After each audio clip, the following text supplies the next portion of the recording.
오늘 그 물리 파트 진행할 거고요. 그 중학교 때 했던 내용들 좀 중복도 되고 할 텐데 새롭게 시작하는 기분으로 보통 이제 물리 파트 잘 안 되는 경우들이 많아서 좀 새롭게 시작하는 기분으로 좀 하겠습니다. 물리가 아니지? 물리긴 한데요. 전기 파트 물리 좀 남았네 생각해보니까. 저희 물질의 전기적 성질 표시면 됩니다. 그 기준 74쪽. 네, 74쪽. 그리고 여러분 아까 그 우리 학교 조사 했는데 2월까지 해서 우리 진도 마무리하고요. 3월 첫 주부터 해가지고 학기별로 통합과 내신 대비 반들 개설이 될 겁니다. 그래서 요 학교 조사 끝나는 대로 최대한 요 시간대에 많은 학생들 배치된 학교로 배부를 할 거고, 그거는 아마 2월 첫 주 수요일 정도 되면 저희 회의가 마무리가 될 테니까 그때 안내에 다 나갈 거예요. 그러니까 너무 막 우리 학교 안 해주면 어떡하지? 벌써부터 걱정하실 필요 없고 그때 되면 안내할게요. 오늘 물질의 정기적 성질이라고 해서 나와 있는데 첫 번째로 이 정기적 성질에 따라서 고체 물질을 세 개로 나눌 겁니다. 전기가 얼마나 잘 통하느냐, 통하지 않는가. 첫 번째는 도체라고 칭하는 물질입니다. 도체. 자, 도체는요 기본적으로 전기가 매우 잘 통하는 물질을 지칭한다. 전기가 매우 잘 통하는 물질을 이야기합니다. 자, 우리 예시 한번 볼까요? 우리 보통 도선에 사용하는 구리, 금, 이런 친구들이 도체로 분류가 됩니다. 자, 두 번째는 반도체라고 부르는 물질인데, 반도체라고 하는 건 이 도체와 전기가 안 통하는 물질은 이어서 하겠지만 부도체라고 칭해요. 그것이 중간 정도 성질을 띈 물질을 이야기합니다. 자, N은 상온에서 전류가 거의 통하지 않는 물질을 지칭합니다. 거의 통하지 않아요. 흐르긴 하는데요, 거의 안 통합니다. 자, 예시 볼까요? 예시 정리 잘 해주셔야 되는데 14족입니다. 14족에 자, 우리가 알고 있는 것 중 보통 규소, 실리콘이죠. 그리고 우리 20번 내에 원자에는 존재하지 않지만 Ge라고 하는 원소가 있어요.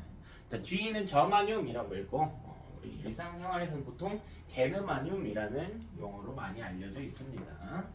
자, 세 번째는 부도체.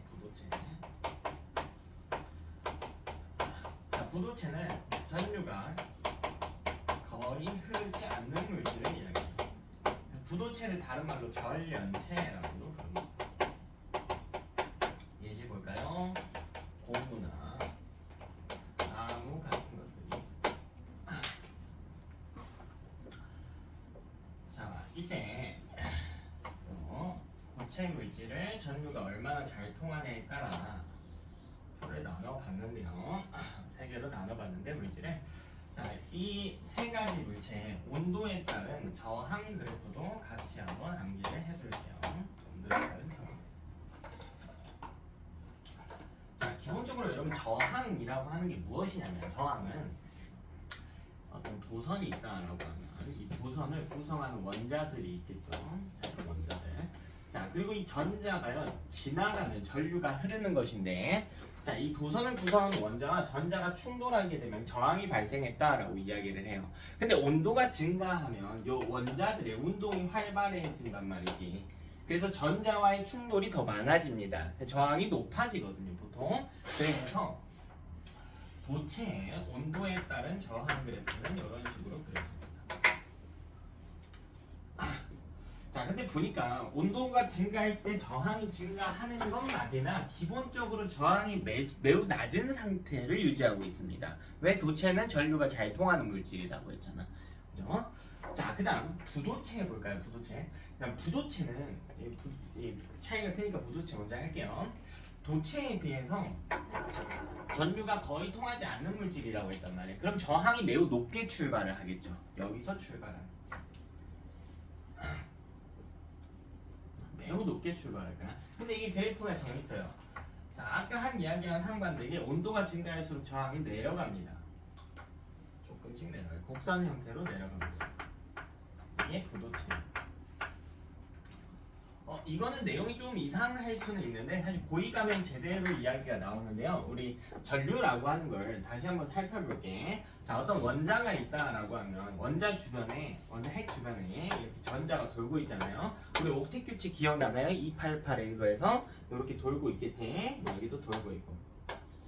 근데 전류가 흐른다라고 하는 걸 다른 말로 이야기를 해보면 전하를 띤 입자가 이동한다라는 거예요. 이게 전류가 흐른다거든. 여기서 전하를 띤 입자는 두 개란 말이야. 원자 핵과 전자죠. 근데 원자 핵은 무겁기 때문에 이동을 잘 못해. 얘는 고정이야. 그래서 전자가 이동하면 전류가 흐른다라는 용어를 쓰는 거예요. 됐나? 근데 본래 여러분 이 원자 핵과 전자 사이의 거리가 가까우면 얘는 플러스고 얘는 마이너스니까 서로 이렇게 잡아당길 거 아니야. 여기까지 알겠나요? 근데 여기 있는 이 전자를 보면 이 원자 핵하고 좀 멀리 떨어져 있잖아. 그러니까 서로 잡아당기는 힘의 크기가 점점 어떻게 될까? 작아지겠지. 멀리 있으면 좀 작아지지. 잠깐만. 네. 민서랑 같이 맨날 뭐야? 민서로 갔어요. 네, 걱정하셔서. 네네. 네, 요렇게 당겨져 올 거거든요. 그래서 요 힘을 좀 덜 받게 됩니다. 그럼 우리 다시 한번 생각해 볼게. 여러분, 요 가까이 있는 전자는 당기는 힘을 많이 받아. 그럼 움직일 수 있을까 없을까? 서로 잡아당기는 힘이 세요. 그럼 움직여 못 움직여? 못 움직이지. 근데 멀리 있는 전자는 어때? 움직이기가 편할 거 아니야. 됐어? 그러면 우리가 이 전자를 움직일 수 있게 하려면 바깥쪽 궤도로 보내줘야 된단 말이야. 이거 이해돼요?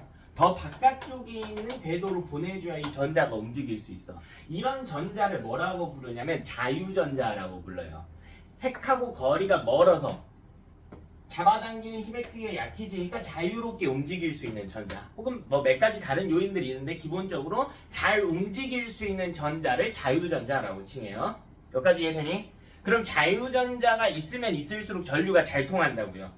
그래서 그럼 기본적으로 도체는 자유전자의 숫자가 어떤 거예요? 도체는 전류가 잘 통한다면 자유전자의 숫자가 매우 많은 거지. 이해돼? 근데 부도체는 전류가 안 통한다면 그럼 자유전자 숫자가 어때요? 적은 거죠. 거의 없는 거란 말이야, 부도체는. 그럼 전류를 통하게 하려면 자유전자를 발생시켜야 될 거 아니에요. 그럼 여기 안쪽에 있던 전자를 바깥쪽으로 일단 보내야 된다고. 그래야 전류가 통한다고요.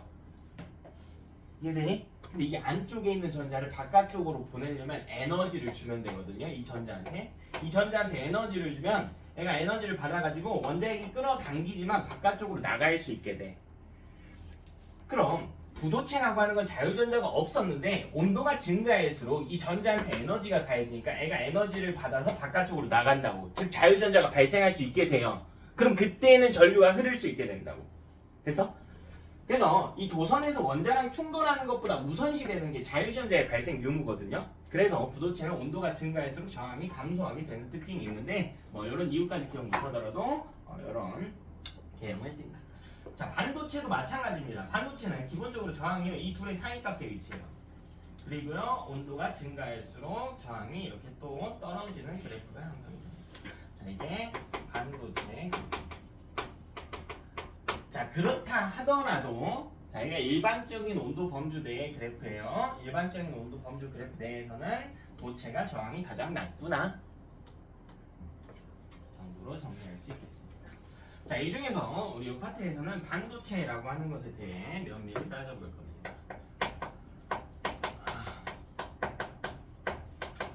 반도체는 두 가지로 나눠서 볼 수 있는데요. 첫 번째는 순수 반도체입니다. 자, 순수 반도체는 다른 말로 고유 반도체라고도 칭해요. 고유 반도체. 자, 이건 오로지 14족의 규소와 저만융으로만 구성이 됩니다. 14족의 규소와 저만융으로만 구성이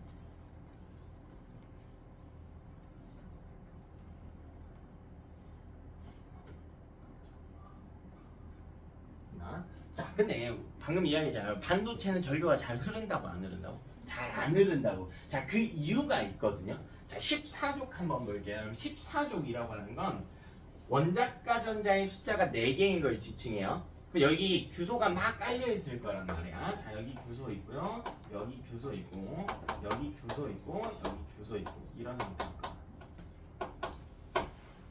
됐나? 자, 이거 말고도 쭉 있을 거예요. 자, 가운데 있는 규소 기준으로 전자를 한번 그려볼게. 자, 가운데 있는 전자, 이 규소의 전자는 그냥 녹색으로 이렇게 표시해볼게.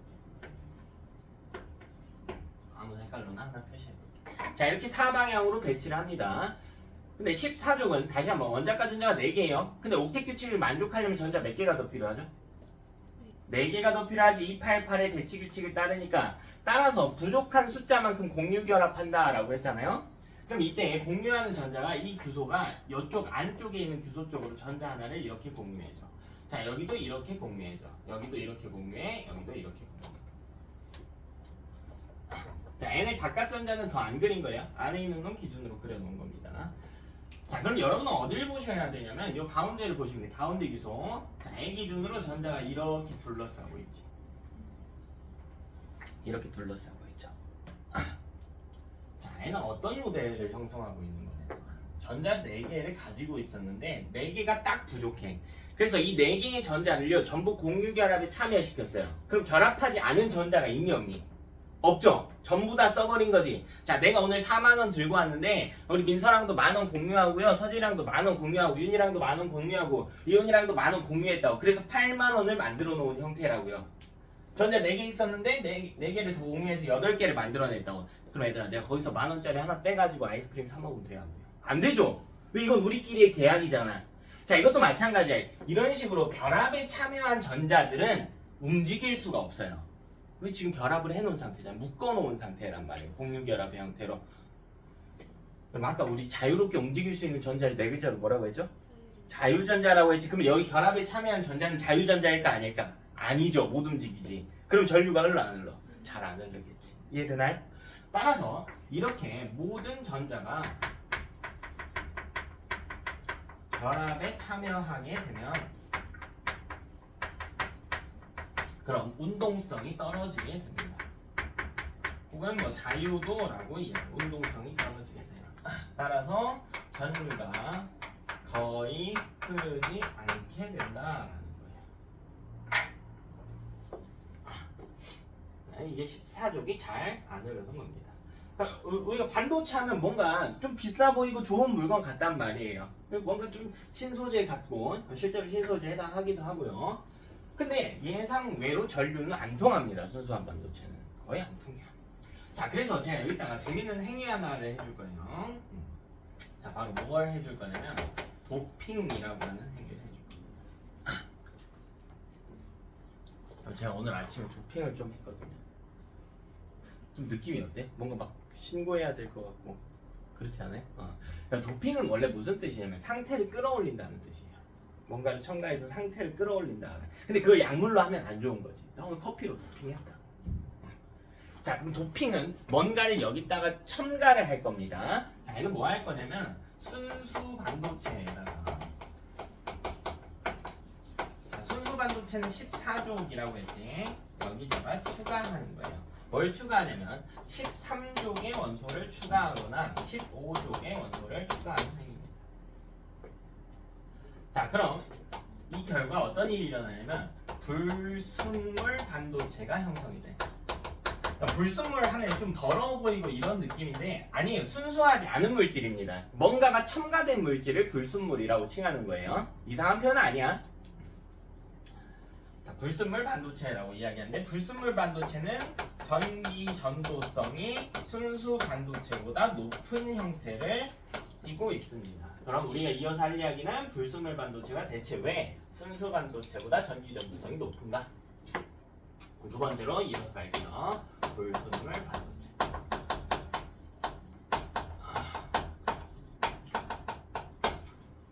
자, 여기서도 두 개로 나눠지게 되는데 첫 번째는 P형 반도체예요. 이 P형이 조금 더 어렵기야 할 겁니다. P형 반도체. 자, 얘는 어떻게 만드는 거냐면요. 순수한 반도체에 도핑할 건데, 자, 순수는 14족이라고 했죠. 자, 이따 도핑할 건데요. 13족을 도핑하는 거예요. 13족의 원소를 도핑해버립니다.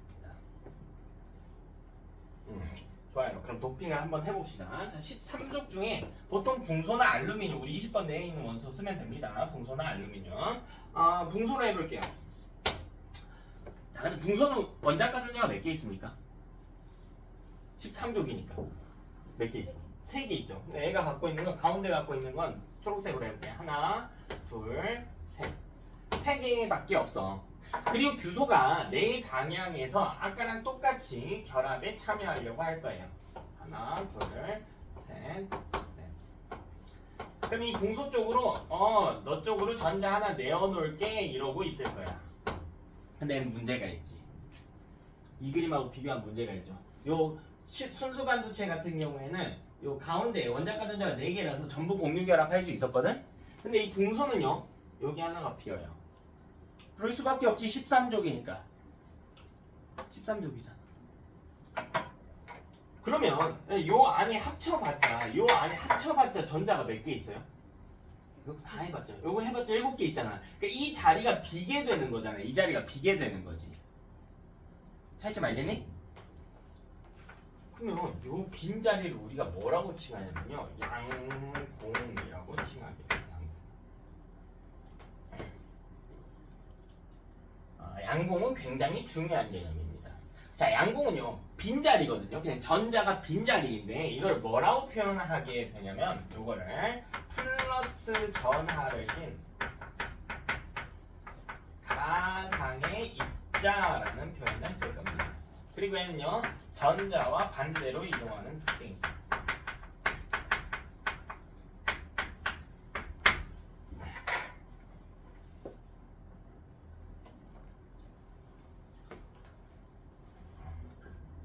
자, 가상의 입자예요. 그러니까 원래는 그냥 전자 빈자리를 양공이라고 칭하는 거야. 자, 여기서 개념 천천히 한번 살펴볼게. 자, 제가 구간을 좀 나눠가지고요, 왼쪽과 오른쪽으로 나눠볼게. 자, 원래 왼쪽에는 전자 하나가 있었다라고 해볼게요. 전자 하나가 있었대. 자, 오른쪽에는 아무것도 없었대. 왼쪽에 전자 하나 있는데 여긴 빈 공간이 있대요. 그럼 여기 양공이 있는 거죠. 양공이 이렇게 있는 거잖아. 맞아. 자, 근데 뭐 할 거냐면요, 제가 여기 있는 이 전자를 오른쪽으로 옮겨볼게. 이걸 오른쪽으로 이렇게 옮겨볼게. 이렇게 옮겨볼게. 그럼 이 이후의 상황을 한번 볼게요. 자, 선 기준으로 왼쪽에는 빈자리인 양공이 발생했을 거고요, 오른쪽에는 전자 하나가 이렇게 있겠지. 자리 바꾼 거야, 둘이. 끝나? 여기 이 전자는 하나당 마이너스 1의 전하를 띠고 있단 말이야. 그죠? 근데 양공은 내가 플러스 전하를 띈 가상의 입자라고 했지만 사실 빈 공간이라고요. 빈 공간. 빈 공간의 전하는 얼마예요? 0이겠지. 아무것도 없는데 입자가 없잖아요. 여긴 0이란 말이야. 여기도 볼까요? 전하를 따져보면 양공이 왼쪽에 있는 거니까 왼쪽의 전하는 0, 오른쪽은 전자 하나 있으니까 마이너스 1의 전하를 띠게 된다. 여기까지 이해됩니까? 자, 이걸 우리는 보편적으로 어떻게 해석을 했냐면, 자, 오른쪽 기준으로 볼게요. 오른쪽 기준으로 헷갈리지 않게. 자, 오른쪽은 전하가 0에서 마이너스 1이 됐어.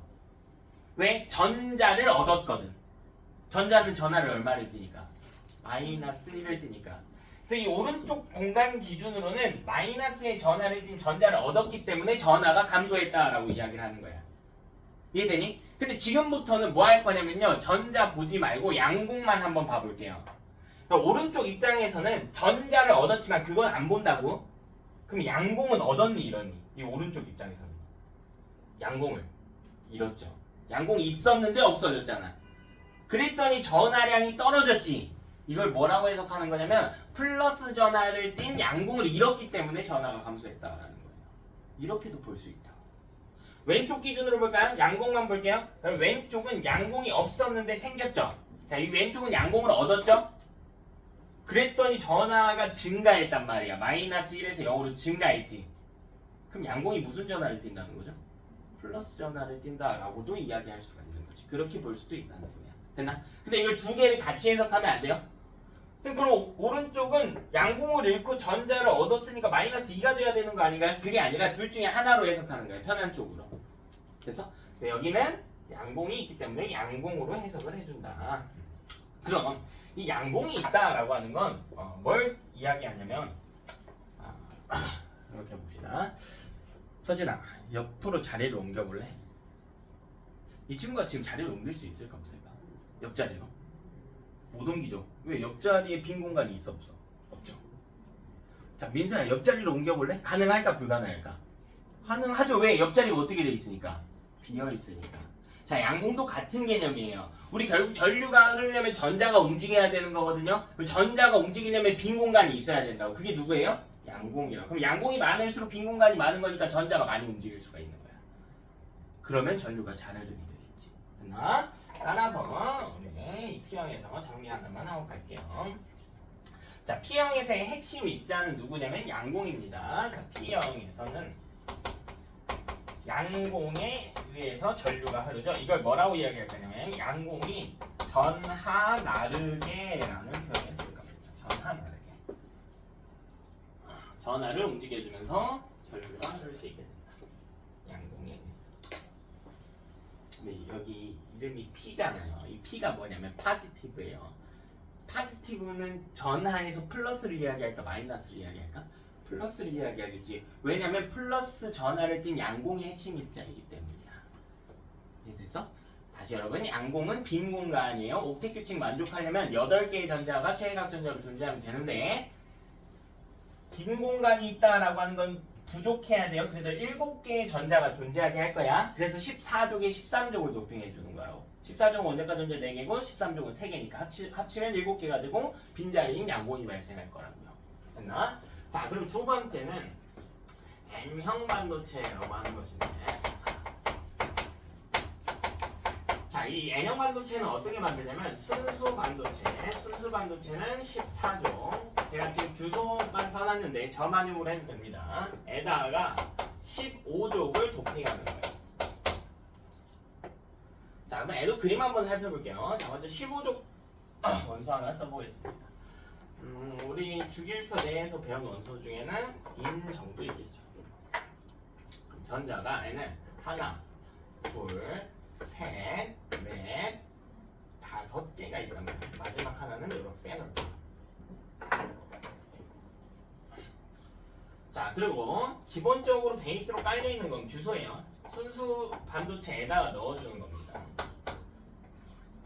자, 애가 가운데 쪽으로 전자를 하나씩 내놓는다.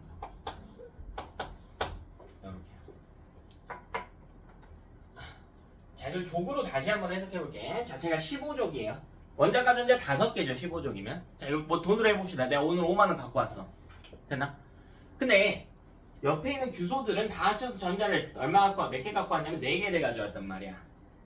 내 목적은 8을 만드는 거란 말이야. 8만원을 만드는 거야. 그래서 내가 갖고 있던 4만원을 다 공유결합 만원씩 할 거예요.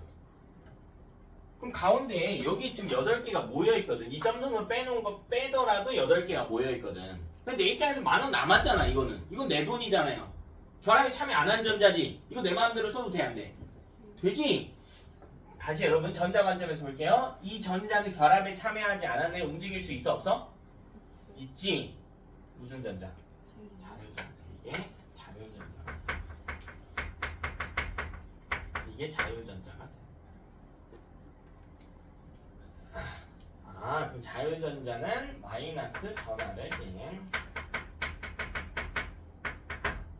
운동이 활발하게 가능한 전자를 이야기합니다. 그럼 우리 N형 반도체에서 핵심 입자는 누구라고요? 누구 때문에 전류가 흐를 수 있어? 자유전자. 그거를 우리가 뭐라고 하냐면 자유전자가 전하 나르게다라는 표현을 써주는 겁니다. 그래서 P형과 N형은 발생하는 입자는 달라요. P형은 양공의 핵심 입자고요. 우리 N형은 자유전자가 핵심 입자인데 어쨌든 양공이든 자유전자든 있기만 하면 전기 전도성이 증가할 수 있게 된다고요.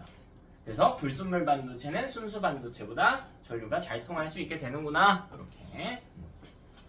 자, 우리는 여기서 한 발자국 더 나갈 겁니다. 자, 이번엔 뭐 해볼 거냐면 P형 반도체와 N형 반도체 이야기 해봤는데 자, 이 둘을 합쳐볼 거예요. 그래서 어떤 기구를 하나 만들어낼 건데 그걸 뭐라고 부르냐면 PN 접합 다이오드라고 칩니다. 그러니까 줄여서 다이오드라고 부르면 돼요.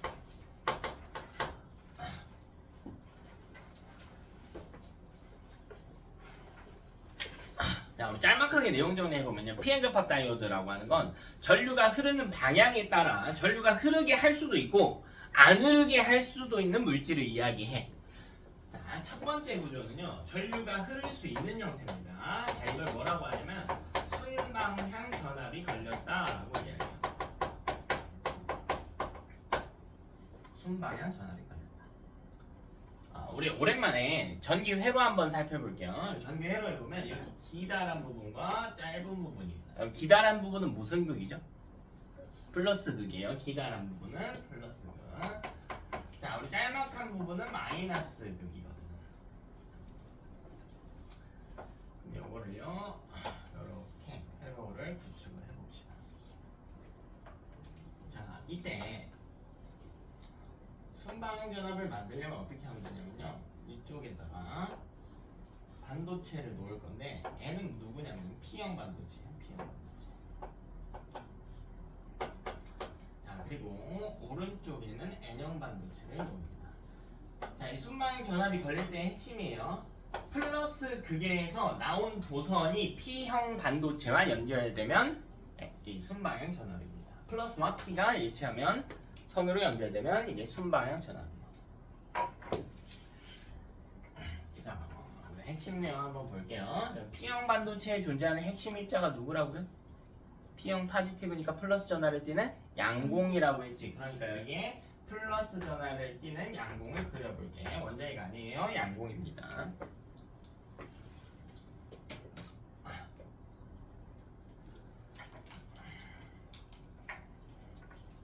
자, 그리고 N형 반도체는 자유전자가 존재한단 말이야. 자유전자 이렇게 그려줄게. 원래 이렇게 있었겠죠. 이렇게 있었을 거야. 자, 그리고 뭐 할 거냐면 이 둘 사이의 거리를 체크해 볼게. 자, 지금은 한 이 정도 떨어져 있었어. 이 정도. 이 사이를 이제 우리가 접합면이라고 이야기하는데 접합면이 이 정도로 발생을 했습니다. 여기까지 어려운 거 없죠? 그치? 근데 봐봐 얘들아, 이게 양공 입장에서 볼게. 양공은 플러스 극하고 맞다 알겠죠? 플러스 극하고 플러스 전하를 띠는 양공, 이 둘은 서로 끌어당길까 밀어낼까? 밀어내겠죠. 플러스 플러스니까 밀어낼 거 아니야. 그러니까 이 플러스 극이 너 뭐야 너 플러스잖아 너 저리 가 하고 밀어낸단 말이야. 그럼 양공이 어떻게 되냐면 이 플러스 극한테 밀려서요 오른쪽으로 이동하게 돼요. 오른쪽으로 더 이동하게 돼.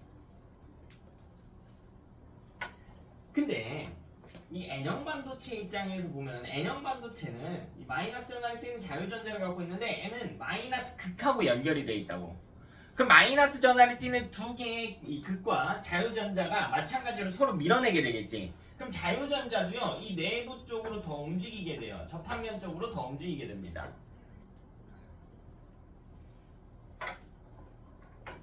그럼 이 사이의 거리가 어떻게 해야 되냐면 이렇게 좁아지게 된단 말이야. 이렇게 좁아지게 돼요. 이런 일이 일어난대요. 그럼 이제 봐봐. 이때 무슨 일이 일어나냐면 둘 사이의 거리를 접합면이라고 했는데 이 접합면의 두께가 감소하는 현상이 일어나요. 접합면의 두께가 감소하는 현상이 일어나요. 자, 우리 쉽게 표현해볼까요? 자유전자와 양공이 가까워졌다고요. 자유전자와 양공이 가까워졌다고. 자, 여러분들 전자라고 생각해보면 바로 옆에 빈자리가 생겼다고. 그럼 움직이기 편해진 거야 어려워진 거야? 편해진 거죠. 옆자리에 사람이 있으면 움직이기가 어때? 불편하잖아. 빈자리가 저 멀리 있으면 움직이기가 불편할 거 아니야. 그냥 우리 민서한테 민서야 저 옆에 교실로 가서 앉아 라고 하면 불편하겠지. 왜 빈자리가 멀리 있는 거잖아. 바로 옆자리로 가 라고 하면 움직이기 편할 거 아니에요. 그래서 양공과 자유전자 사이의 거리, 접합면 두께가 감소했다라고 하는 건 무슨 뜻이냐면 전류가 잘 통할 수 있다라는 이야기입니다. 전자와 양공이 서로 이동하면서 전류를 잘 발생시킬 수가 있다. 자, 근데 이게 두 번째로 전류를 안 통하게 할 때가 있어요. 이건 역방향 전압이 걸렸다라고 이야기를 하는데, 자, 이건 어떻게 된 거냐면요. 이 극이요 바뀌어요. 갑자기 극이 바뀔 때가 있어.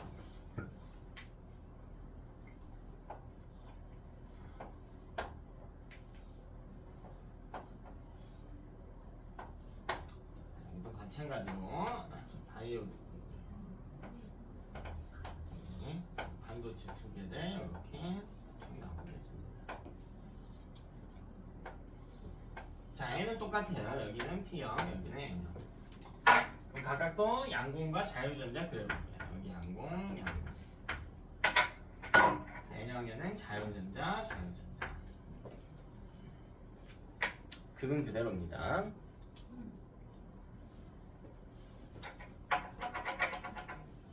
우리 상황 한번 살펴볼게요. 지금 극이 그대로가 아니죠. 반도체는 그대로인데 극이 바뀌었어요. 자, 극이 뒤집혔죠. 이 왼쪽이 마이너스고 오른쪽이 플러스입니다. 그러면 마이너스 극과 도선으로 연결된 게 P형 반도체가 된단 말이에요. 마이너스와 플러스를 띠는 둘은 서로 끌어당기겠지. 전기적 인력이 작용하겠죠. 그러니까 이 마이너스 극이 P형에 있는 양공한테 주장하는 거야. 뭐라고? 나 마이너스 극이니까 너 플러스네, 내 쪽으로 와 라고 하겠죠. 그럼 이 양공이요, 이 왼쪽으로 이동하게 됩니다. 마이너스 극 쪽으로 이렇게 가려고 그래요. 이 자유전자도 플러스 극에게 인력을 받아서 이렇게 접합면과 멀어지게 이동하게 돼요. 그럼 이때 원래 둘 사이의 거리가 이만큼이었다면 이 상황이요 발생하게 되면 둘 사이의 거리가 멀어지게 된다. 자, 이건 뭐라고 하냐면 우리 접합면의 두께가 증가했다라는 표현을 했습니다. 둘 사이의 거리가 멀어졌다라는 뜻이에요. 그럼 우리 아까 배운 내용 적용해 볼까요? 자유전자랑 양공이 멀어졌대. 그럼 전류가 잘 통해, 안 통해? 안 통하게 된다는 거죠. 자유전자가 양공 쪽으로 가기에 너무 멀어. 그러니까 못 간다는 거예요. 따라서 전류가 거의 흐르지 않게 된다는 겁니다. 전류가 흐르지 않게 된다.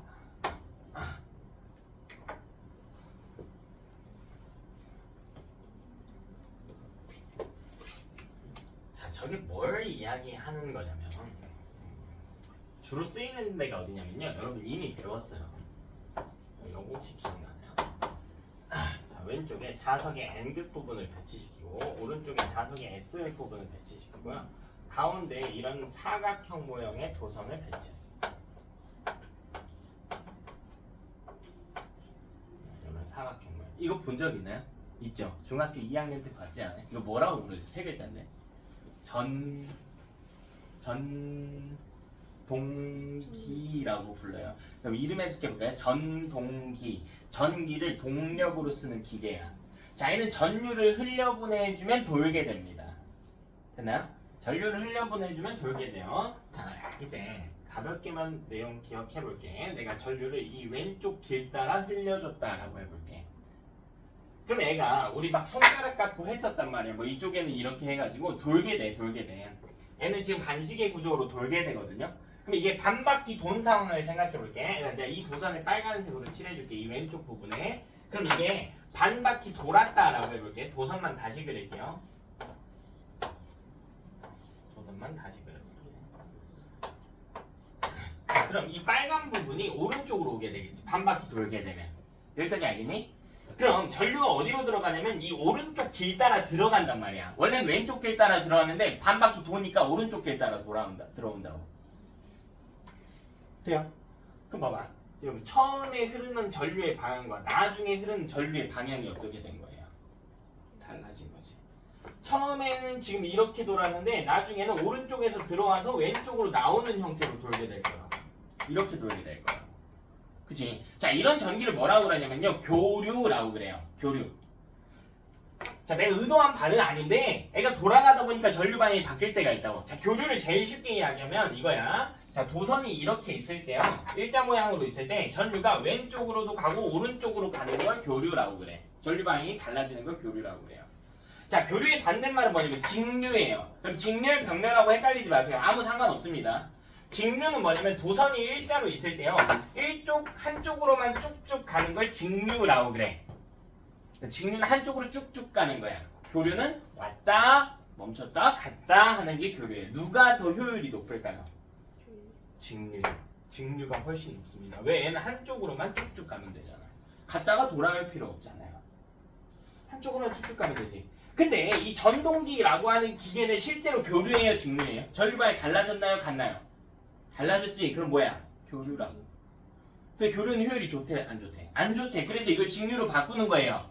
그럼 이걸 직류로 바꾸려면 어떻게 하면 되냐면 이쪽으로 갈 때는 전류를 흐르게 두고 이쪽으로 갈 때는 안 흐르게 두면 된단 말이야. 그래서 이걸 설치하는 거야. N 돌아가면 극이 바뀌는 거죠. 전류 방향이 달라졌다는 건 극이 바뀌었다라는 이야기잖아. 그럼 안 흐르게 해버린다고.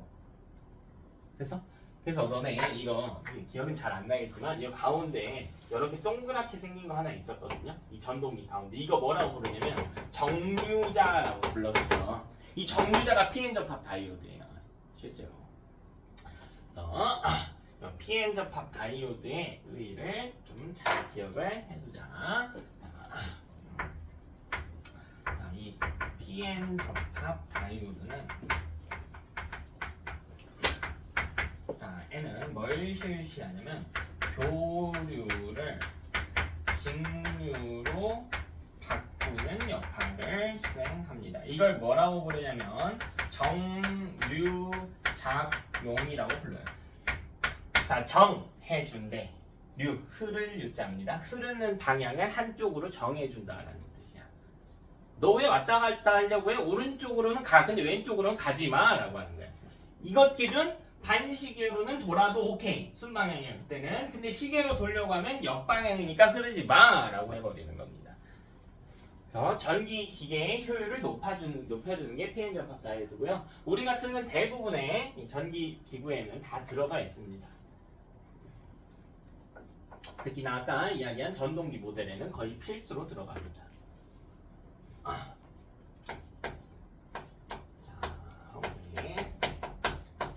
이 반도체를 어떻게 쓸 수 있나 그 예시를 이야기해봅시다. 자, 첫 번째는 방금 이야기한 p-n 접합 다이오드를 줄여서 뭐라고 하기도 하냐면 다이오드라고 부르기도 해요. 다이오드. 줄여서 다이오드라고 부르기도 합니다.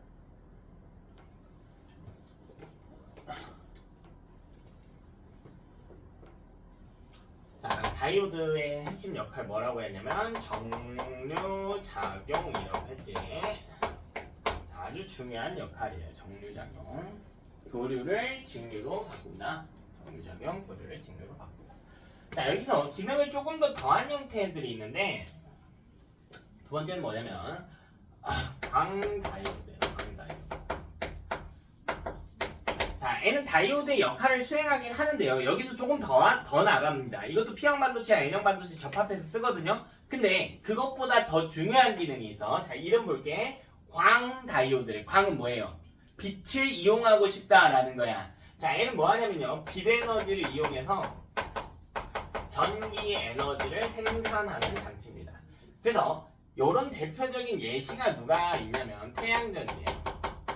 요거는 2학기 파트에 자세하게 다루는 거거든요. 제가 간단하게만 원리 이야기해드릴게. 자, 전류가 흐른다고 하는 건 이 전자가 잘 움직일 수 있다는 걸 이야기해요. 그지? 애가 움직이게 하려면 애한테 에너지를 주면 될 거 아니야. 너 에너지 줄게 좀 움직여봐. 이런 거죠. 그 에너지를 뭘로 준다는 이야기냐면 빛 에너지를 준다는 이야기야. 그러니까 빛 에너지를 받아가지고 에너지가 높아졌으니까 움직인다고. 그럼 전류가 흐를 수 있게 한다고. 이게 광다이오드의 원리예요. 되나? 어렵지 않죠? 좀 더 자세한 메커니즘이 있는데 그거는 그냥 파트 가서 할게요. 자, 세 번째는 발광 다이오드입니다.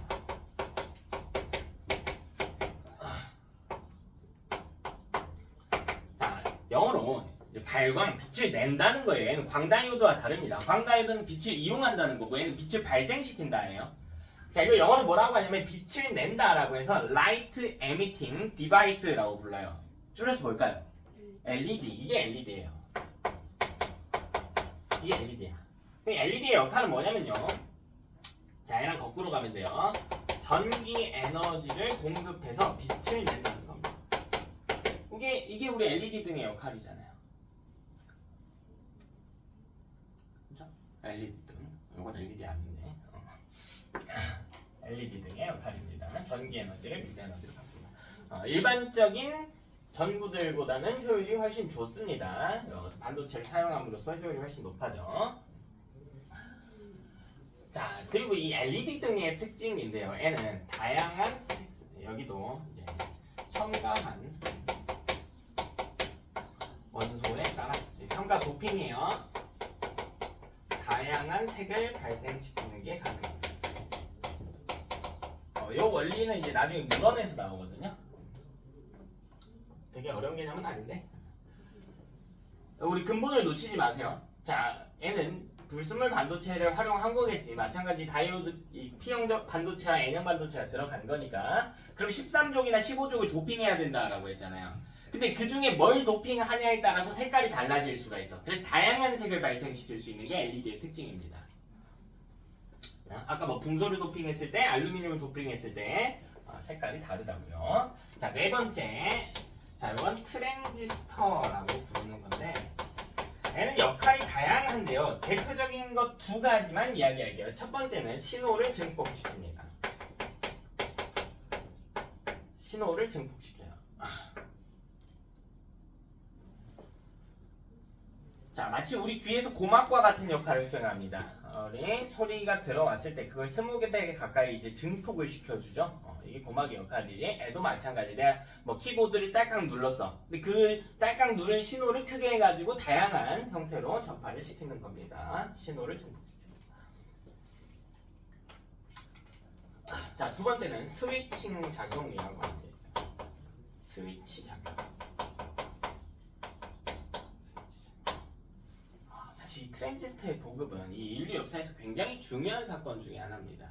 자, 얘는 쉽게 이해하냐면 자동으로 꺼졌다 켜졌다 할 수가 있어. 우리 산업혁명 나오고 막 커피가 많이 보급됐던 이유를 알아요, 여러분? 커피가 왜 많이 보급됐죠? 이거 산업혁명과 같이 온 건데. 기계의 이 사이클에 따라서 인류가 움직였어야 됐어. 만약 예를 들면 새벽 4시에 기계를 켜야 돼. 그럼 그때 일어났어야 됐어. 새벽 3시에 기계를 껐어야 돼. 그러면 그때 또 일어났어야 됐단 말이야. 이런 식으로 자동화가 안 되어 있을 때 그 자동화 해주는 스위치를 자동화 해주는 게 바로 트랜지스터의 역할이었다고요. 그래서 꼭 필요한 기계였습니다. 꼭 필요한. 우리나라에서 반도체로 돈 제일 많이 번 기업이 어디예요? 삼성이죠. 이제 너무 뭐 글로벌해졌는데 삼성이 반도체로 돈을 벌었잖아요. 근데 반도체 예시가 이렇게나 많다고. 그 중에서 특히 뭐로 벌었냐면요, 트랜지스터로. 너네 옛날 컴퓨터 본 적 있어요? 옛날 컴퓨터 보면 지금처럼 늘상하게 안 생겼거든. 거의 뭐 네모 박스 마냥 이렇게 생겼거든요. 뒤통수 겁나 길어가지고 막 한성 컴퓨터 막 이렇게 돼 있거든요. 이런 식으로 생겼었거든요. 이런 식으로 생겼었거든. 이게 컸던 이유가 뭐냐면 옛날 전기기구도 핸드폰도 그렇고 컸던 이유가 뭐냐면요, 트랜지스터가 커서 그랬어요. 근데 이 트랜지스터가 축소되면서 전기기구가 계속 작아져 왔거든요. 그걸로 돈 제일 많이 번 기업이 트랜지스터. 하나만 더 할게. 다섯 번째. 이건 뭐 자주 나오는 건 아닌데 이런 게 있어. 유기 발광 다이오드라고 합니다. 자, 이건 LED인데 이 LED에 유기라고 하는 표현, 우리 저번 주에 했죠. 유기라는 표현 저번 주에 했지. 유기물 기억나나요?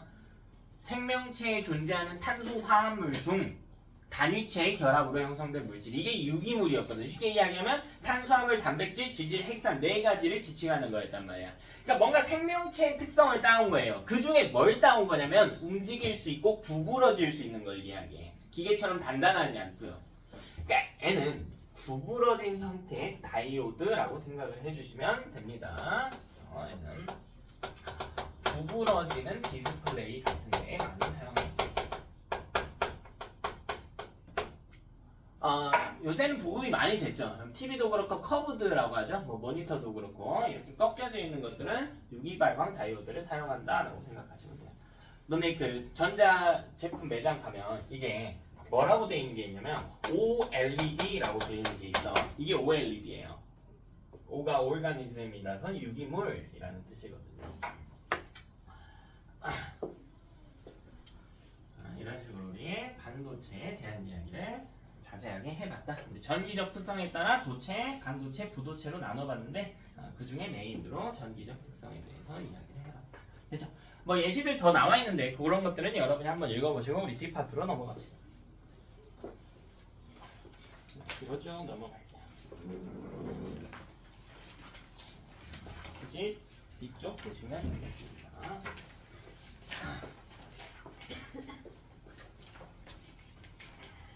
굳이 이쪽 펴보시면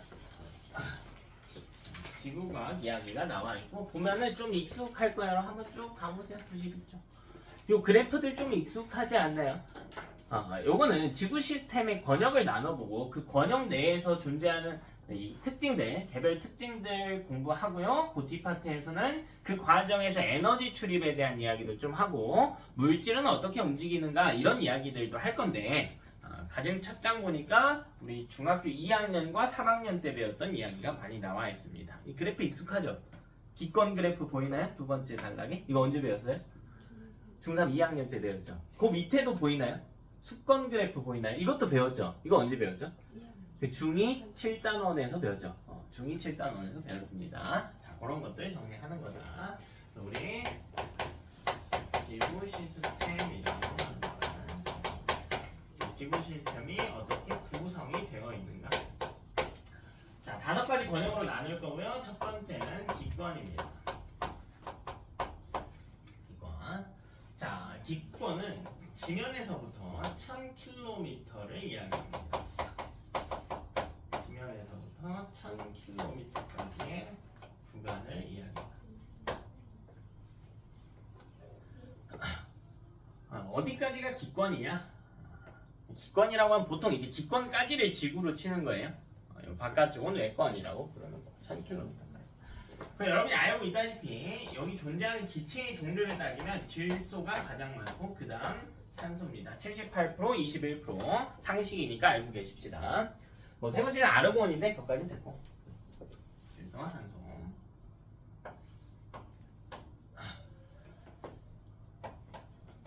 그리고 이 기권은 여러 개의 층상 구조로 나눌 수 있는데 높이에 따른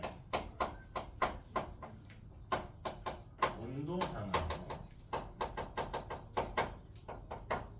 층을 구분할 수가 있습니다.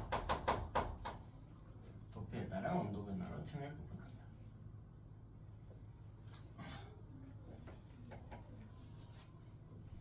이 기권의 그래프 한번 살펴보도록 하겠습니다. 자, 우리 X축을 온도라고 하고요. 중학교 때 했던 거니까 다시 한번 살펴보는 정도로 보세요. Y축을 높이라고 해볼게요. 우리 뭘 따져야 되냐면 자, 지구를 한번 볼게요. 지구. 여기 태양 저 멀리 있겠죠. 겁나 멀어요. 겁나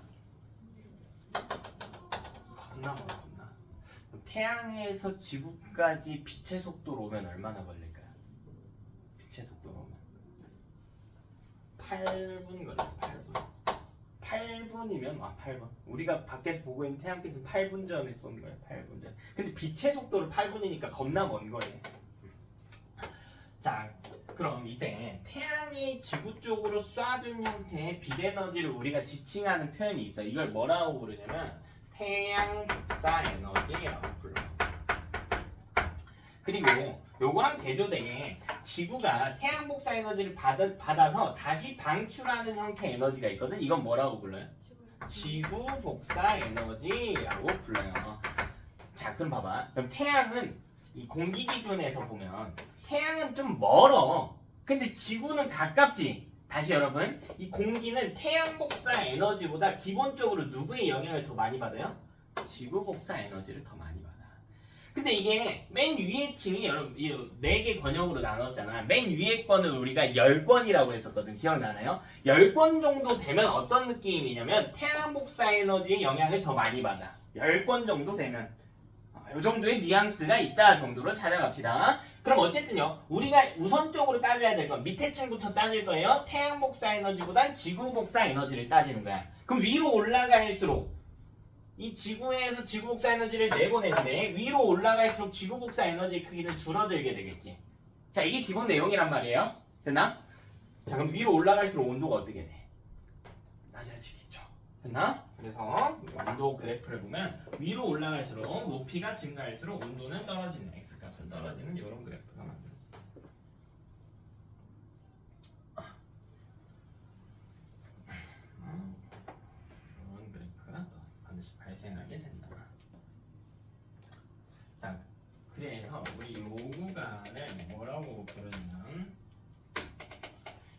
대륙권이라고 부르죠. 대륙권. 자, 이 대륙권의 특징들 쭉 정리할게요. 올라갈수록 기온이 떨어지면서 다 중학교 때 한 겁니다. 자, 그 이유가 중요하겠지. 올라갈수록 기온이 떨어지는 이유는 지구 복사 에너지가 감소하기 때문이다.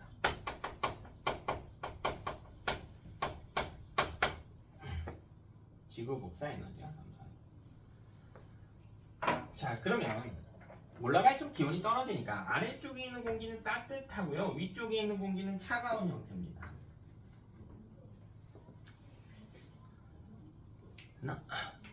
네, 따뜻한 공기는 위로 가려고 해요? 아래로 가려고 해요? 따뜻한 거? 따뜻한 거? 물 끓여서 수증기 뜨거웠잖아. 어디로 가? 위로 가죠. 따뜻한 입자는 기본적으로 위로 가려고 하는 성질이 있어. 위로 가려고 한다는 건, 떠오르려고 한다는 건 밀도가 높다야 낮다야? 낮다죠? 이게 밀도를 따져보면 밀도는 부피분의 질량값으로 따질 수 있지. 근데 온도가 증가하게 되면 부피가 증가한단 말이에요. 입자 사이 거리가 멀어지니까. 그럼 밀도는 어떻게 되는 거야? 낮아지는 거지. 그래서 떠오르는 거란 말이에요. 우리 이걸 뭐라고 표현할 거냐면, 자, 여기 따뜻한 공기가 올라가고요. 찬 공기가 이렇게 내려오려고 할 건데, 이걸 뭐라고 표현할 거냐면 밀도차에 따른 대류 현상이 발생한다라고 이야기할 겁니다. 자, 대류권은 밀도차에 따른 대류 현상이 발생한다. 자, 뭐 그냥 대류 현상이라고 해도 되는데 정확하게는 밀도차에 따른 대류 현상이라는 표현을 씁니다. 자, 그리고요. 우리 기권은 1000km나 된다라고 했는데 대부분의 공기는 대륙권 쪽에 깔려 있어요. 왜 깔려 있을까요? 왜 대부분의 공기는 깔려 있어? 그렇지, 중력 때문이죠. 중력 때문에 대부분의 기체는 대륙권에 깔려 있어요. 그러면 여기 공기 양이 많거든. 그 중에 중요한 게 누구냐면 수증기예요. 수증기 양이 많아. 왜 수증기가 중요하냐면 수증기는 구름을 만들 수가 있어서 눈과 비와 같은 기상현상을 발생시킬 수가 있기 때문이에요. 대륙권은 수증기에 관한 기상현상이 발생하는 장소입니다. 이게 대륙권의 특징이에요. 자, 그럼 이 위의 권역으로 가볼게요. 자, 이 위의 권역도 여기서 따지고 어느 정도냐면 한 이 정도거든요. 이 정도. 그러니까 올라갈수록 지구 복사 에너지가 줄어든단 말이야. 그래서 온도가 떨어질 것 같은데 얘는 아이러니하게도요 온도가 이렇게 증가하는 형태의 그래프였어요. 온도가 이렇게 증가해 버립니다. 자, 우리 이 두 번째 번역을 뭐라고 이야기했냐면 성층권이라고 해요. 성층권. 얘는 올라갈수록 지구 복사 에너지가 줄어들어서 온도가 줄어들 것 같은데 실제로는 증가한대. 그럼 그 이유에 대해서 다시 한번 생각을 해봐야겠지. 자, 올라갈수록 기온이 증가한대. 왜 증가하나 하고 살펴보니까 우리 중학교 때 배웠죠. 그럼 성층권에는 독특한 층이 하나 있었어. 그렇지, 오존층이죠. 오존층. 자, 근데 이 오존층의 역할은 뭐냐면 태양에서 오는 무언가를 흡수했어요. 뭘 흡수했죠? 복사 에너지 중 특히 어떤 계열의? 자외선 계열의 빛을 흡수했단 말이야. 근데 이 자외선을 흡수하다 보면 온도가 증가하게 된다고요. 오존층은 자외선을 매우 잘 흡수하는 특징이 있어. 그래서 올라갈수록 기온이 증가하게 되는데 그 이유가 오존층이 자외선을 흡수하게 됩니다.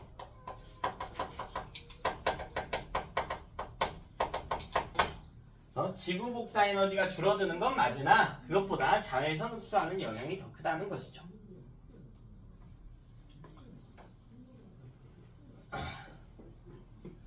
하나, 자, 성층권의 두 번째 특징, 대류 현상이 일어나지 못합니다. 자, 기상 현상은 당연히 안 일어나요. 기상 현상은 오로지 대륙권에서만 일어납니다. 이거 1000km라고 했잖아. 대륙권 높이가 얼마 정도냐면 꼴랑 11km밖에 안 돼요.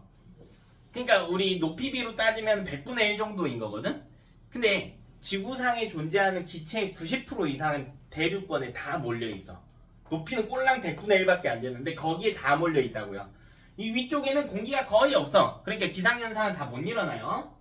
자, 근데 대류는 일어나지 않는다고. 왜 그런가 하고 보니까요. 성층권은 아래쪽에 있던 공기가 차가워. 위쪽에 있는 공기는 따뜻하거든. 찬 거는 아래로 내려가려고 하고 따뜻한 건 위로 올라가려고 한다고 했잖아. 근데 이미 찬 게 아래에 있고 따뜻한 게 위에 있어요. 그럼 이동하지 않겠지. 대류가 일어나지 않는다.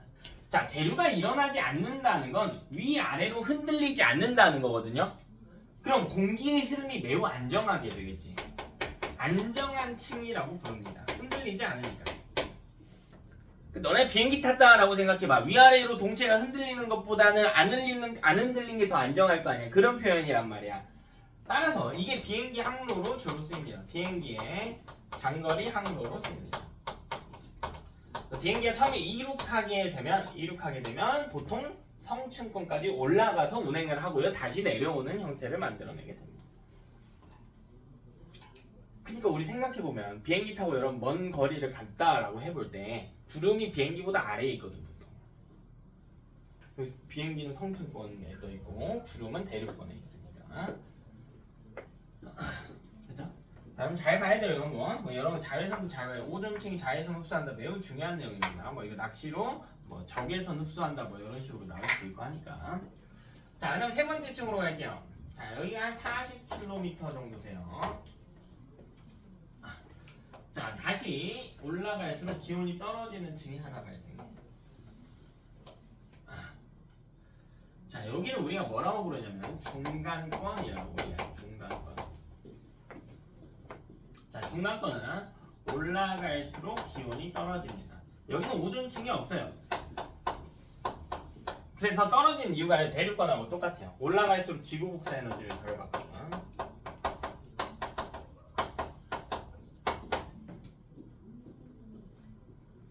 자, 그리고요 대류 현상은 일어나겠지. 대류 현상은 일어나. 자, 우리 중간권에서는 유성이 관측이 돼. 유성이 관측이 돼. 자, 이 중간권의 높이는요 약 90km 정도이고, 이 중간권 맨 위쪽 90km쯤이 온도가 제일 낮아요. 계면이라고 하는데 이 중간권의 계면이 대륙권의 계면보다 온도가 더 낮습니다. 더 왼쪽으로 가줘야 돼. 자, 그리고 마지막 층으로 가면 이렇게 다시 온도가 증가하는 형태의 그래프가 만들어져요. 맨 위에 건 우리 열권이라고 하죠. 자, 얘는 올라갈수록 기온 증가한대. 자, 왜 증가하냐면 여기 10권 정도 되면 이제 태양 복사 에너지까지 같이 따져줍니다. 10권은 태양 복사 에너지가 올라갈수록 증가합니다. 태양 복사 에너지가 증가합니다. 위로 올라갈수록 태양 복사 에너지를 많이 흡수하기 때문에 기온이 점점 상승하는 형태가 만들어집니다. 자, 두 번째 10번은 공기가 매우 희박하겠죠. 공기가 매우 희박해요.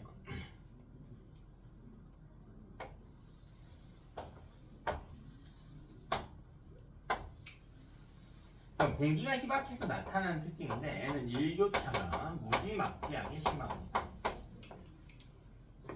일교차가 무지막지하게 심해요.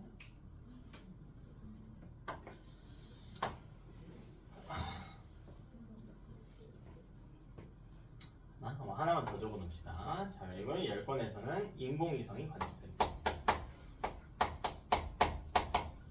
인공위성이 떠있는 건 10권이에요. 이거 중학교 때 배웠죠. 기권보다 바깥쪽 층을 뭐라고 하지? 무슨 권이라고 하지? 외권이라고 하지. 외권이 보통 우주를 칭하는 용어거든요. 그러니까 인공위성은 외권에 있지 않아요. 기권에 있어. 지구 내에 있는 거예요. 오케이? 지구 내에 있는 거예요. 물론 이제 지구도 우주니까 우주 공간에 있다라는 표현을 쓸 수는 있지만 외권에 있는 게 아니고요. 기권 중 10권에 존재한다라고 이야기해 주셔야겠습니다. 조금 더 추가적인 내용도 있긴 한데 내신 기간 가서 더 살펴보고요. 두 번째 수권까지만 정리하고 잠깐 쉴게요. 자, 수권을 헷갈리면 안 돼. 수권은 바다가 아니에요. 수권은 뭡니까? 이름 그대로 해석해보세요. 뭐예요? 물이죠? 물이야, 물. 직권, 수권 헷갈려하는 경우들이 있는데 직권이 대륙, 수권이 바다 이게 아니고 직권은 땅을 이야기하는 거고 수권은 물을 이야기하는 거예요. 그러니까 봐봐, 우리 집 앞에 호수가 있어. 우리 집 앞 하면 좀 그러니까 요 앞에 탄천이 흐르죠. 탄천. 탄천은 직권이에요, 수권이에요? 수권이지. 물이니까 수권인 거야, 그렇지? 그래서 이때 이 물의 분포를 볼 건데 첫 번째로 이 수권에는 물의 분포가 해수가 가장 많습니다.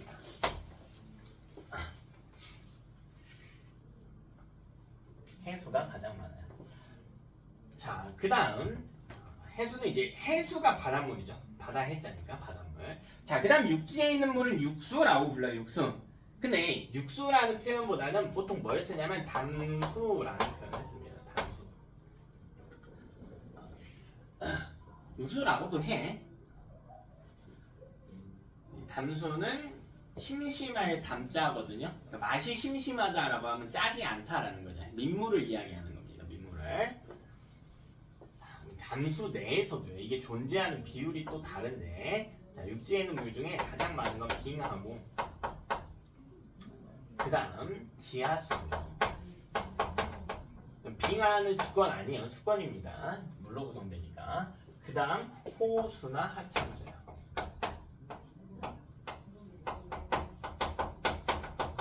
이게 이제 수권입니다.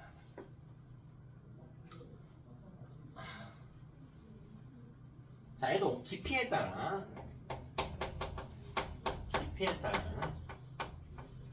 수온 변화를 기준으로 층을 구분하게 됩니다. 그래프 한번 그려볼게요. 자, 이 그래프가 y값이 밑으로 향해야겠지. 네. 얘는 아래쪽으로, 바다는 내려갈수록 내려가면서 조사를 해야 되니까. 자, 해수의 온도 그래프예요. 해수. 뭐 호수야. 깊이에 따른 온도 변화 그래프가 없는데 이거는 해수의 연직 수온 분포라는 표현을 씁니다. 자, 바닷물의 온도가 내려갈수록 어떻게 되는가? 자, 고려해야 될 요소는 몇 가지냐면 두 가지예요. 첫 번째 태양이고 두 번째 바람입니다. 자, 심플하게 생각합시다. 그러면 해수 면 쪽에 수면에 가까운 쪽은 햇빛이 많이 들어오고 깊어질수록 햇빛 태양이 어떻게 돼? 적어지겠지. 그래서 기본적으로는 깊어질수록 온도가 내려가는 형태의 그래프여야 된다. 자, 거기서 뭘 더할 거냐면요, 바람을 더할 거예요. 여기 물이 있으면 이 위쪽의 물은 따뜻하고 아래쪽은 좀 차가워진다고. 갈수록 차가워져요. 근데 이 해수면 근처에는 바람이 내부까지 이렇게 침투하는 게 가능해져요. 가능해. 그럼 여 위쪽 물은 좀 따뜻하고 아래쪽 물은 햇빛이 덜 들어오니까 좀 차가운데 바람이 들어오면 뭐 하냐면 이걸 섞어버린단 말이야. 그럼 위든 아래든 온도가 어떻게 돼? 거의 같아진 형태의 그래프가 만들어지겠지. 첫 번째 그래프는 어떻게 그려지냐면요, 온도가 깊어지더라도 온도 x값이 일정한 형태의 그래프가 만들어집니다.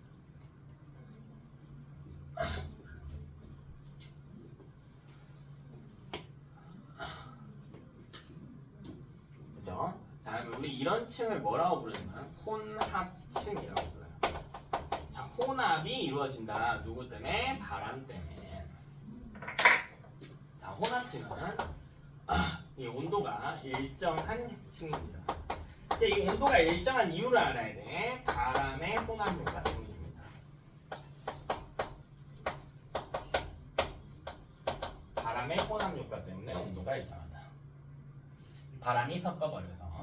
그럼 혼합층을 다른 표현으로 해보면 뭐냐면 바람이 들어오는 데까지를 혼합층이라고 하는 거야.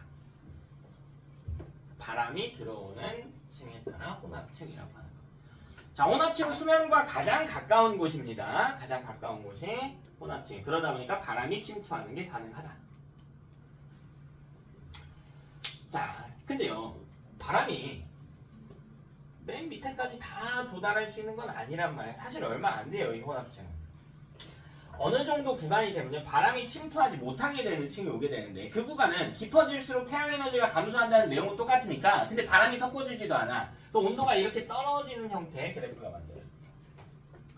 온도가 이렇게 떨어지는 형태의 그래프가 만들어요. 자, 이걸 층을 나눠서 해석을 해보면, 자, 이 두 번째 층을 수온약층이라고 불러요. 수온약층. 수온이 떨어진대. 깊어질수록.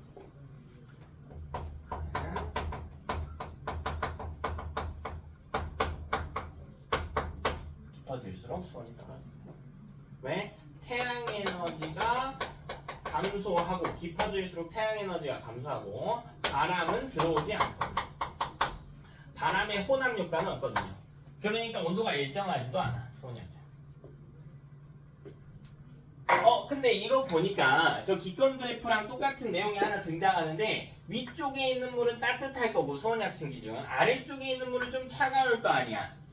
네, 따뜻한 건 어디로 가려고 한다고? 위로. 차가운 건 아래로. 근데 이미 따뜻한 게 위에 있고 차가운 게 아래에 있잖아. 근데 얘는 이동을 안 해. 우리 이걸 뭐라고 표현했어요?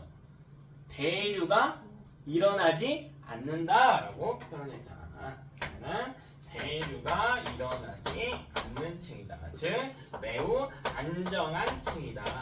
근데 이 수온약층 때문에 어떤 일이 발생하냐면요. 얘는 섞이지 않고 매우 잔잔한 층이야. 그럼 이 위에 층 혼합층이라고 했잖아. 뭐 이어서 하겠지만 이 밑에 층은 뭐라고 불러요? 이 밑에 층 깊은 바다 심해라고 부르죠. 심해. 그럼 심해에 있던 애가 혼합층으로 가려면 여기서 대류를 타고 가야 된단 말이야. 근데 수온약층에서 대류가 안 일어난다며. 그 심해층에 있던 애가 혼합층으로 못 가요. 혼합층에 있던 애도 심해층으로 못 가요. 섞이지가 않으니까 중간에. 그래서 자 이걸 뭐라고 부르냐면 이 혼합층과 심해층 사이에 물질 교환을 차단한다라는 표현을 씁니다. 뭐 에너지나 물질 교환. 혼합층과 심해층의 에너지나 물질의 교환을 차단합니다.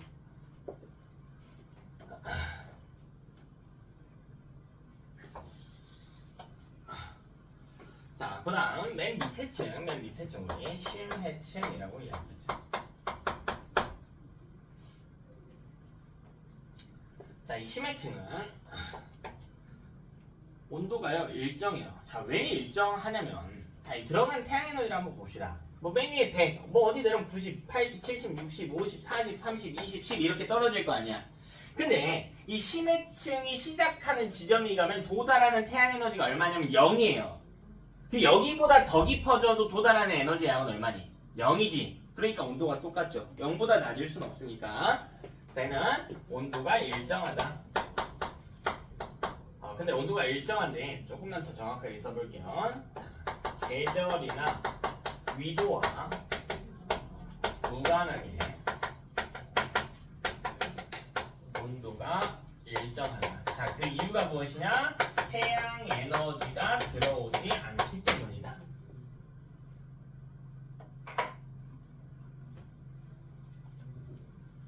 이게 심해층의 이야기입니다. 자, 그러니까 우리가 보통 생각할 때 이 표면 쪽을 생각하게 되는데 우리나라 앞바다하고 아프리카 앞바다 중에 어디가 뜨거울까요?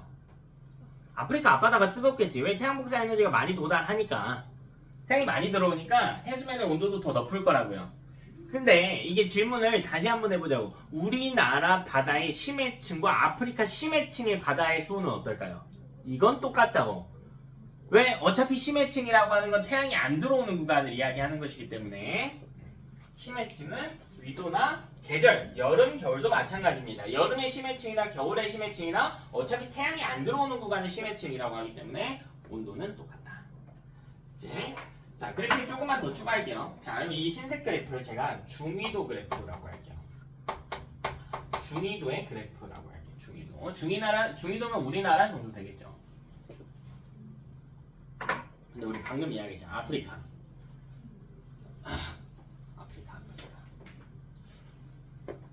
아프리카의 혼합층을 볼게요. 우리나라에 비해서 혼합층 온도가 어떻다고요? 높죠. 그러니까 이 혼합층 그래프를 그릴 때 x값이 온도잖아. 저위도나 적도 쪽의 그래프를 그릴 때는 여기서 출발해야 돼. 온도가 높거든. x값이 크거든. 여기서 출발해야 돼. 근데요, 이 그래프의 두께는 혼합층의 두께를 지칭하는 표현이거든요. 그럼 혼합층은 어디까지라고 했나요, 제가? 어디까지가 혼합층이라고 했어요?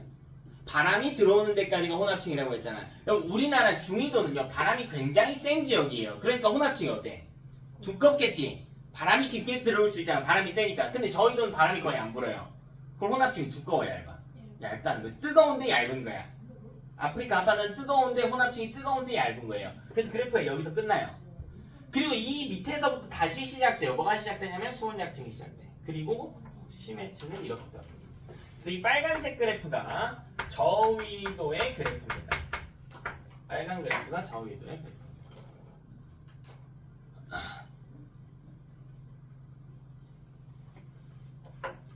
이 중위도가 이렇게 나타나는 특징은 바람이 강하기 때문이다. 바람이 강해서 정확하게는 혼합층이 두껍게 발달하는 위도가 중위도입니다. 자, 그럼 마지막으로 고위도 한번 가볼게요. 우리 위도가 높은 지역들, 제일 높게 가면 뭐 북극, 남극이겠죠.